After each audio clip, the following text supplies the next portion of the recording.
And now let's check it out. The model is actually ready. We can actually replace that by decision tree regression.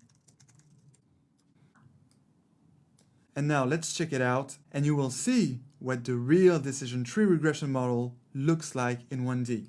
So let's do it. Let's select all this and execute. And here it is.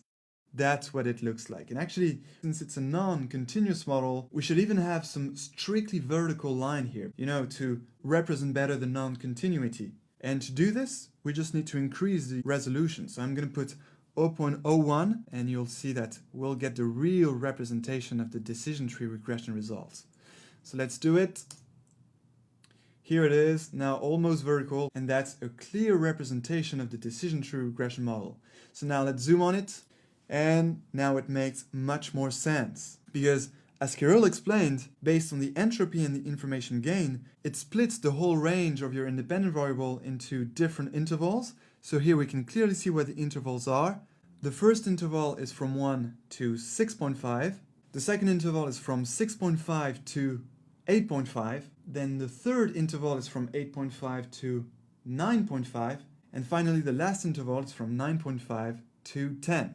So there we go. We can clearly see the intervals now. And as Kirill explained in the intuition tutorial, the decision tree regression model is considering the average of the dependent variable values in each of the intervals, this one, this one, this one, and this one. So for example, if we consider this interval here, the average of the salaries in this interval, well, that's very simple. It's actually 250,000. And so for each of the level between 6.5 and 8.5, the salaries will be predicted to be $250,000. So we already know what our model will predict for our 6.5 level here. It's going to predict 250K.